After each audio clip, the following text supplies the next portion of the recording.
The Beginning After the End, capítulo 387. A menor das foices. Nico se ver. O brilho fraco dos artefatos de iluminação da minha bancada iluminava uma série de peças espalhadas sobre a madeira escura. Runas prateadas passavam pela borda e através da superfície em círculos de tamanhos variados. Peguei dois objetos quase idênticos. Acessórios hexagonais com ranhuras e entalhes gravados no interior. Ambos eram ligas de prata em vez de prata pura. Especulei que teriam um melhor desempenho ao alojar cristais de mana ativos, mas teria que experimentar para ver qual das pratas aguentava melhor, resultando em uma transferência limpa de mana. Havia milhares de variáveis a serem consideradas ao realizar um projeto de imbuição tão complicado quanto este, e não podia aceitar nada menos do que a perfeição. Percebi uma mancha na borda de uma das ranhuras. Com um suspiro frustrado, joguei de volta à bancada. Mais um atraso. Essa mancha vai impedir que o cristal de mana se assente do jeito certo. E vou ter que fazer um pedido de um ferreiro diferente também. O meu olho direito tremeu, e outra memória antiga invadiu o meu foco. Nela, eu tinha talvez 8 ou 9 anos, sentado sozinho atrás do orfanato. Com um pequeno canivete na mão, estava esculpindo um graveto que encontrei na rua. Nada de especial, apenas um monte de círculos para que parecesse uma varinha mágica. Havia feito pouco mais da metade da varinha até que a faca escorregou, alcançando o fundo do meu polegar. Doeu, porém, tinha mais medo de ser pego com a faca do que da dor. A diretora viu bem que teria a tomado e me repreendido, então precisaria ver aquele estúpido rosto de "estou sofrendo contigo" do Grey por uma semana. Era uma lição minúscula, mas importante. Tome mais cuidado. Preste, mas não chame atenção. Se esconda quando se machucar. Uma vida era feita de milhares de pequenos momentos que nem esse. O medo e a dor sobre todo o resto, ensinando alguém a não tocar em coisas quentes ou colocar o dedo no lado errado da lâmina. Era uma grande parte do que forjava uma personalidade. Sem essas memórias, o que uma pessoa se tornava? Diante de perguntas que não conseguia responder, resgatei a apatia que senti antes, quando acordei no laboratório depois que Grey destruiu meu núcleo e me deixou para morrer. Depois que Cecília fez o impossível e me curou de novo.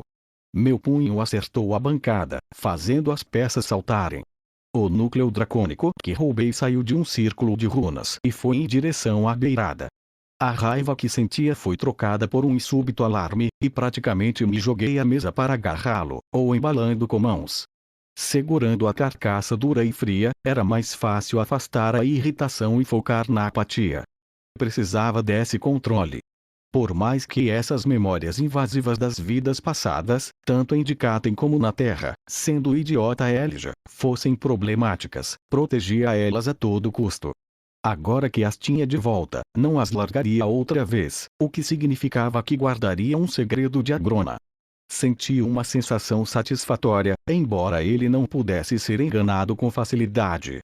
Teria que fingir falta de controle pessoal e emocional para não lhe dar qualquer razão para mexer na minha mente. Esse raciocínio me deu uma pontada de culpa que não podia ignorar. Cecília, apesar da ânsia de falar com ela após o ressurgimento das memórias, só nos cruzamos brevemente, e não achei motivação para iniciar a discussão que sabia que precisávamos terça-feira. Naquele momento, memórias falsificadas nublavam a sua mente. Memórias que ajudei a criar. Mais do que isso, entretanto, não poderia saber quantos pequenos momentos de sua vida anterior ela estaria perdendo. Quanto do que fez você a pessoa que mais amo em todo o mundo restou? Me perguntei, mordendo o interior da bochecha até provar o sabor metálico de sangue. Fechei os olhos com força, apertando os músculos do rosto, e depois libertei a tensão. Se caísse na escuridão profunda e fria desses pensamentos agora, nunca completaria a minha tarefa atual. Com cuidado, coloquei o núcleo de volta na bancada e examinei a variedade de peças e equipamentos que consegui. Tudo seria muito mais simples se não sentisse a necessidade de manter minhas atividades ocultas de Agrona, ou pelo menos o máximo possível. O problema era que não poderia fazer tudo sozinho. Claro, havia instalações apropriadas dentro do Taegrin Kalon, mas tudo lá era vigiado. Se pedisse os materiais dos mesmos indutores e ferreiros, estaria arriscando muito meus projetos. Então, em silêncio, juntei de pouco em pouco. Era melhor para manter as coisas quietas, contudo não era eficiente. Além do encaixe arranhado, já recebi 3 cristais de mana imperfeitos, um pedaço de madeira de carvão 5 centímetros curto demais e mercúrio refinado contaminado com cinábrio. O ressurgimento das memórias me lembrou dos meus pontos fortes de verdade. Por muito tempo, confiei no poder bruto inerente que veio ao ser reencarnado em um corpo com sangue vritra. A capacidade de dominar uma das artes de mana do tipo decaimento me fez mais forte do que a maioria dos outros magos, e me apoiei nisso quase que durante todo o meu treinamento. Até mesmo as runas nas costas pareciam pensamentos insignificantes em comparação. Notei ter outra coisa que nenhum outro alacriano tinha.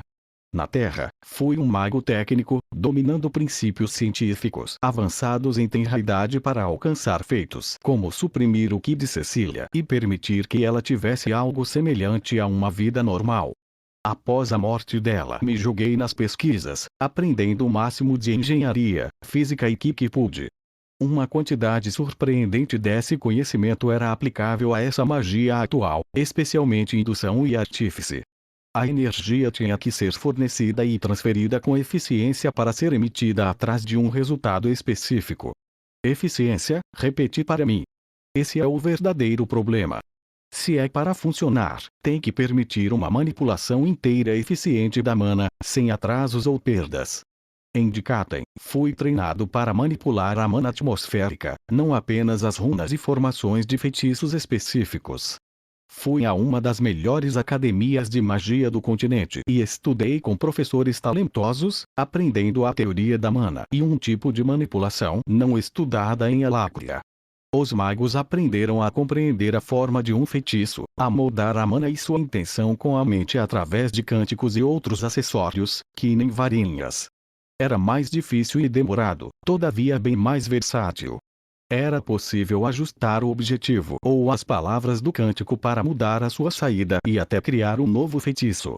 As runas, por outro lado, podiam ser dominadas, mas nunca mudadas.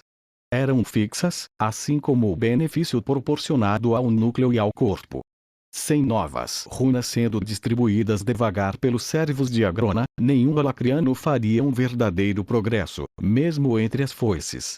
Não havia razão para confiar nele para ganhar poder com todo o meu conhecimento e habilidade à disposição. Via com mais clareza agora que meu núcleo foi arruinado e reconstruído. Cecília fez um milagre que eu ainda não entendi ao devolver o dom da magia para mim, porém não sem um custo. Meu núcleo havia enfraquecido. E agora todos me veriam como um fraco. Mas o mundo estava mudando, se tornando mais perigoso a cada dia. Ela esteve muito ocupada desde que me recuperei, e eu sabia a única razão. Agrona estava a preparando para a guerra. Se ela me achasse fraco demais, me deixaria. Se entristeceria na hora, acreditando que era para minha própria proteção, porém nos destruiria.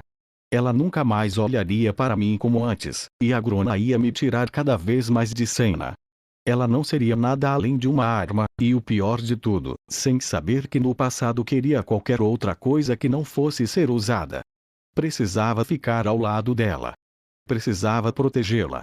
E eu daria um mundo para ter certeza de que era forte o suficiente para a tarefa.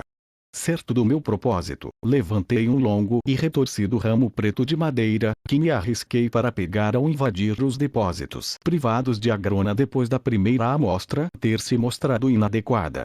Aquela madeira veio da casa dele em Epiotos, e era tão dura quanto aço e perfeita para trabalhar magia rúnica, mas também muito rara e cara. O cajado de 1,80 m de comprimento possuía uma extremidade suave, contudo estava estilhaçado na outra ponta que era maior, onde havia sido arrancado de sua árvore. Peguei uma ferramenta um pouco parecida com uma colher misturada com um bisturi e a pressionei contra a madeira. Mana pulou da minha mão ao cabo da ferramenta, e runas escondidas sob o couro converteram a mana em calor. Em instantes, a colher de metal enegrecida estava brilhando em laranja. Pressionei com força a madeira bruta, e a ferramenta a mordeu, emitindo uma fumaça fina que cheirava a baunilha. Abastecendo os músculos com mana, fui mais fundo na madeira, no entanto consegui raspar apenas uma tira fina. Rangendo os dentes, repeti o processo mais vezes e tive o mesmo resultado. Cascas da finura de um papel. Após 20 minutos, formei uma depressão pequena na madeira. Em 1 hora, um buraco irregular. Em 2, uma faceta precisa. Em seguida, peguei um dos acessórios metálicos, verificando de novo para garantir que estava perfeito. O pressionei contra a faceta e peguei um pequeno martelo. A batida do martelo abafou todos os outros ruídos sutis do castelo, como servos se movendo para frente e para trás no corredor do lado de fora e explosões abafadas de magia de uma das salas de treinamento abaixo. Depois de abaixá-lo, inspecionei os resultados. O acessório prateado havia se instalado sem problemas, e de repente, o bastão parecia ser algo mais. Não mais um pedaço da natureza, mas algo criado e com propósito. Pegando outro item da bancada, coloquei uma joia hexagonal no encaixe. A pedra vermelha brilhante possuía uma aparência sangrenta e sombria na madeira preta e metal prateado. Mas não coloquei ela permanentemente. Em vez disso, a soltei e pus de volta na bancada, virei o cajado e peguei a ferramenta de esculpir mais uma vez. Parece fascinante. Me encolhi com tanta força que raspei a ferramenta escaldante em meus dedos. Queimou o suficiente para perfurar a barreira de mana e esfolar a carne por baixo, o que me fez chegar e jogar a coisa estúpida de volta na mesa. Ah, desculpa. Cecília correu para o meu lado, se inclinando e segurando minha mão. Nervoso, me perguntei quanto tempo ela estava parada lá e assumi que ela entrou enquanto eu estava martelando. Inspecionando a ferida, mordeu o lábio e olhou brilhantemente nos meus olhos. Você está bem? Estou, falei, a voz forte. Então repeti em um tom mais suave. Estou bem. Mana saiu das pontas dos seus dedos e atravessou a ferida, resfriando a carne e aliviando a queimadura. Minha própria mana já estava circulando pelo corpo para ajudar na cura também. Estou feliz que esteja aqui, na verdade acrescentei depois de uma pausa estranha, onde nós dois somente encaramos o corte. Tenho que falar com você sobre uma coisa. Ela me deu um tipo de sorriso desanimado e sutilmente revirou os olhos em direção à porta. Acredito que terá que esperar. A Grona chamou todas as foices e a mim seu tom carregava a mesma incerteza que eu sentia com a notícia. Era raro que todas as foices fossem reunidas de uma só vez. Você, não, mas ele está irritado, disse devagar. Nunca o vi assim antes. Queria dizer que ela não estava com ele há tanto tempo e não o conhecia bem e que não o viu com raiva de verdade, porém guardei meus pensamentos para mim. Qualquer que fosse a notícia, não era um bom presságio que ele tivesse se permitido parecer irritado. Antes de segui-la, tirei um momento para olhar a bancada de trabalho. Usei um pano para limpar meu sangue da ferramenta e mexi em alguns itens para alinhá-los melhor em seus respectivos círculos rúnicos. Percebendo que seria tolo deixá-lo aqui enquanto estava fora, peguei o núcleo e o coloquei no bolso interno da jaqueta. No que está trabalhando, afinal? Perguntou enquanto saíamos para o corredor. Eu me virei e coloquei a trava de mana. Oh, nada demais. E ela sorriu para mim e eu parei. Posso dizer que é algo que te deixa animado. Não precisa dizer, é claro, mas estou feliz que tenha encontrado algo para ocupar seu tempo. Enfiando as mãos nos bolsos, esfreguei o núcleo com o polegar no tecido do forro, mas não respondi. Cecília virou à direita em vez da esquerda no corredor, me pegando desprevenido. Não vamos à ala privada do Agrona? Questionei, correndo atrás dela. Não. Ele nos chamou para a cripta obsidiana. Eu não tinha nada a dizer a respeito disso e nem certeza do que sentia.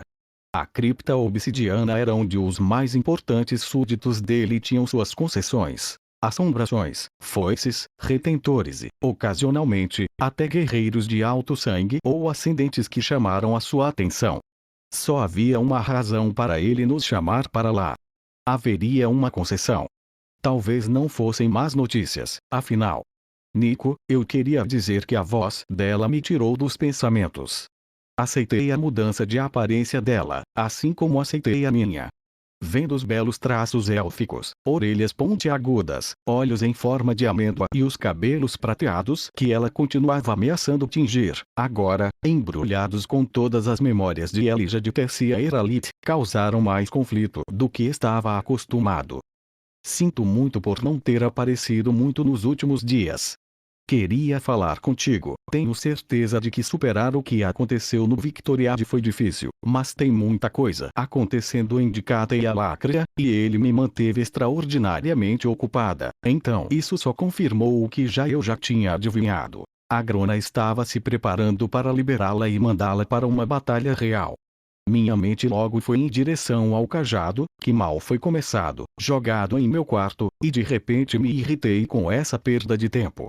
O que quer que a Grona tivesse a dizer, não poderia ser tão importante quanto eu garantir ter a força para defender Cecília. Uma mão pousou com delicadeza no meu ombro, e me toquei que me distraí outra vez. Nico, tem certeza de que está bem?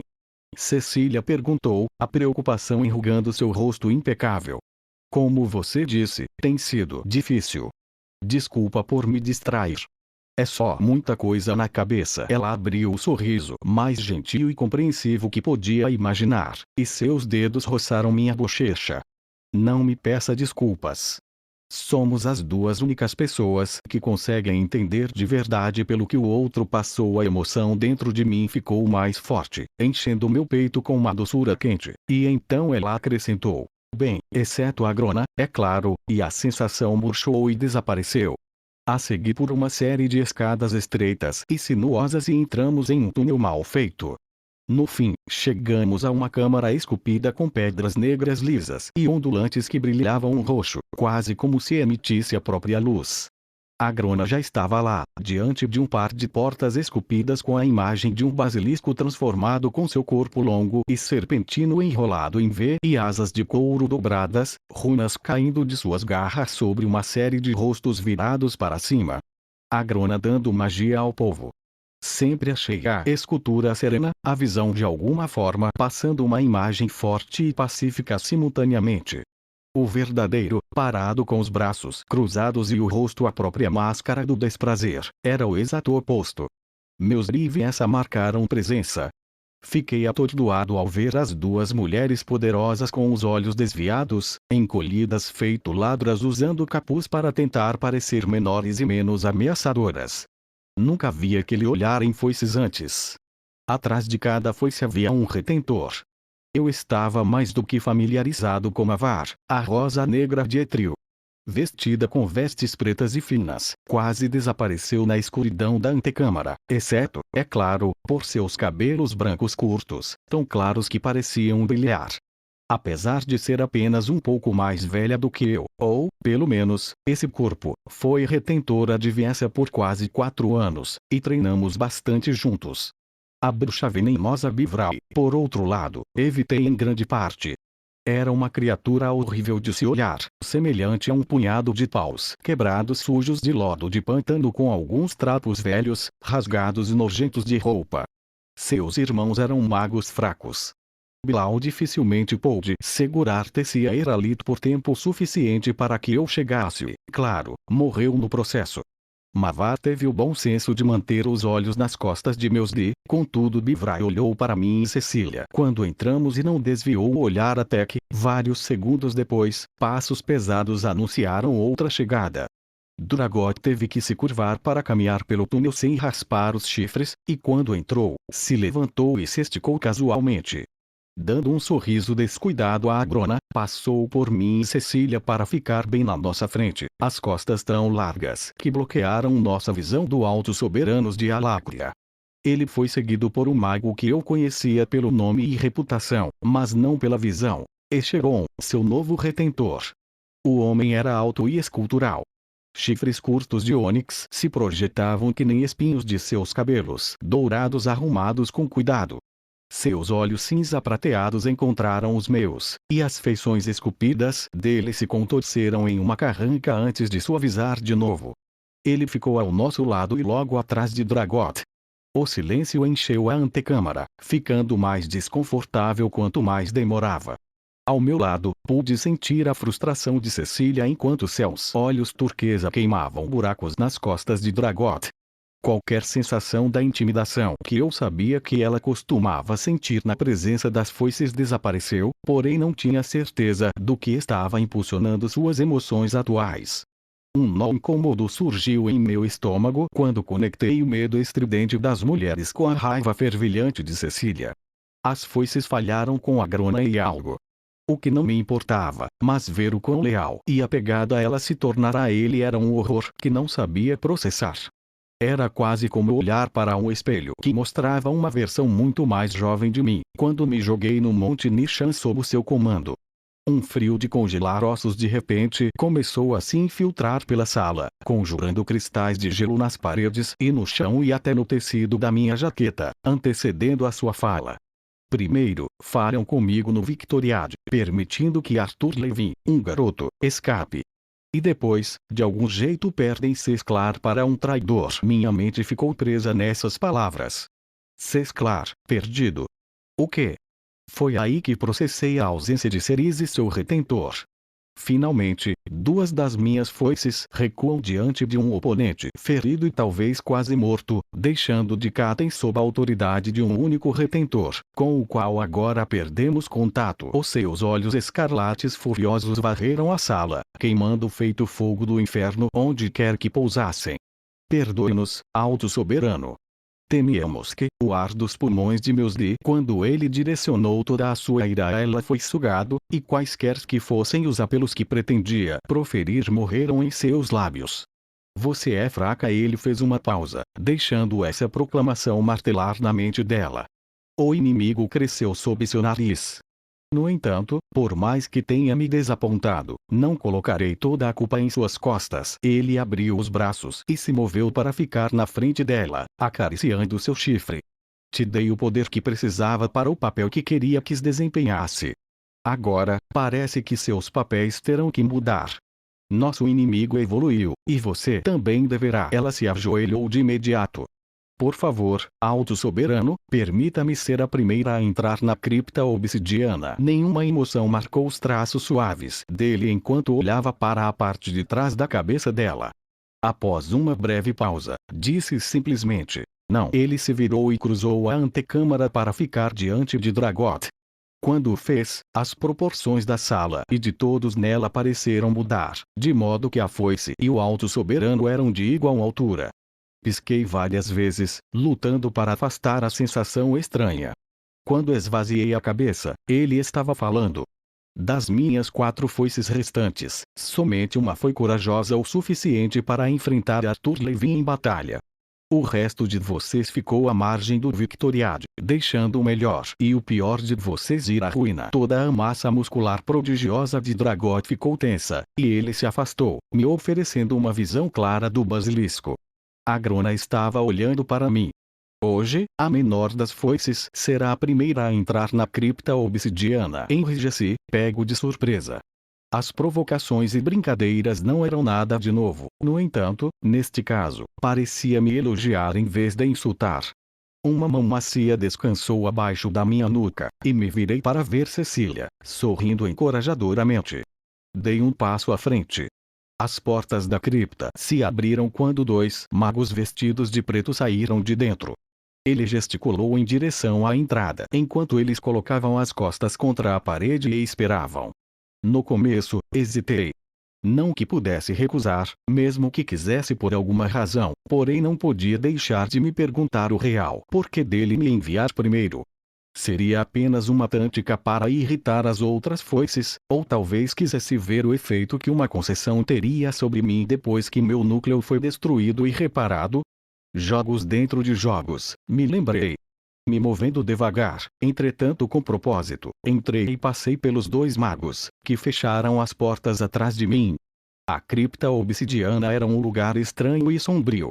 As paredes, o teto e as escadas descendentes eram formados por obsidiana negra e brilhavam com reflexos roxos. A escadaria lisa descia por um longo tempo. Atrás de mim, os passos suaves dos magos seguiram, seus sussurros feito um eco de meus próprios passos barulhentos. Depois do que pareceu vários minutos, as escadas terminaram em uma abertura arqueada. A sala além do arco não era grande, contudo, a maneira como a luz brilhava nas milhões de dobras e facetas do teto fazia parecer que o céu noturno se abria acima de mim, brilhando como uma aurora roxa. Como a constelação de Aurora indicatem, pensei, distraído, a primeira lembrança desse fenômeno distante ressurgindo na mente. O centro da câmara era dominado por um altar, uma placa de obsidiana coberta de madeira grande o suficiente para um homem se deitar. Irradiava energia. É estranho, pensei. Nunca senti esse poder antes, mesmo que tivesse ido em criptas várias vezes ao longo da vida. Algo mudou. Meus pensamentos se voltaram de imediato ao conteúdo do meu bolso, a coisa que não poderia deixar desprotegida em meus aposentos. Recordei, também, das luzes roxas que vi quando toquei no núcleo nas masmorras. Embora tenha tentado recriar aquilo várias vezes, falhei. Quase por sua própria vontade, minha mão deslizou para o bolso e o segurou. Nada aconteceu. A cerimônia de repente parecia trivial e sem importância. Pretendia investigar essa sensação ainda mais, todavia os dois magos, oficiais da cerimônia, que me seguiram pelas escadas estavam de cada lado de mim, tirando minha jaqueta e puxando as laterais da camisa, tentando tirar a roupa de mim. Ansiedade e medo ondularam ao pensar que encontrariam um núcleo de Sylvia. Queria afastá-los, mas sabia que era inútil. O que quer que estivesse acontecendo aqui, tinha que seguir os protocolos exigidos. Eles não permitiriam nenhuma alteração, e temia pensar no que a Grona faria se eu os machucasse de algum jeito. Não eram meros pesquisadores escondidos nas masmorras, e sim a chave para o domínio de Agrona sobre a Lacria, e ele pessoalmente esfolaria a pele de qualquer homem ou mulher que os atacasse, até eu. De uma maneira mecânica, segui as exigências. Um homem que não vi por estar distraído saiu das sombras e se posicionou no lado oposto do altar. Esculpida na obsidiana ao meu redor havia um círculo de runas largas, e sabia que uma característica semelhante adornava o chão em torno do terceiro oficial. Os outros dois me guiaram ao centro do círculo rúnico, onde me ajoelhei. Minhas mãos descansavam na superfície de madeira, colocadas com cuidado sobre dois símbolos complexos, cada um feito de muitas runas pequenas e interconectadas. À frente, o oficial ergueu o cajado de onde estava encostado no altar e o bateu no chão 3 vezes, interrompendo a quietude. Os outros dois se moviam atrás de mim, cada um pegando um cajado encostado nos lados da entrada e arco. Não havia cântico. Não havia palavras de orientação. Nada além do poder silencioso do altar, o peso sutil da montanha e o movimento suave e seguro dos 3 magos encapuzados. Um cristal frio foi pressionado em ambos os lados da minha espinha por trás. Em resposta, calor e um poder vibrante e estressante correram pelas minhas mãos e braços, traçando através dos ombros e arrepiando os pelos da nuca. Enfim, desceu na espinha para interagir com os 2 pontos frios. Por um instante, fiquei com medo. Nunca senti nada assim durante uma concessão antes. O que diabos está acontecendo? A vibração transformou o formigamento e dor em agonia total. Estava certo de que algo ia errado. Queria gritar com os oficiais, no entanto minha mandíbula estava presa, meus músculos tão tensos que não respondiam. Em algum lugar muito distante, ou assim soou ao meu cérebro dolorido, uma voz rouca proferiu uma oração aos Vritra.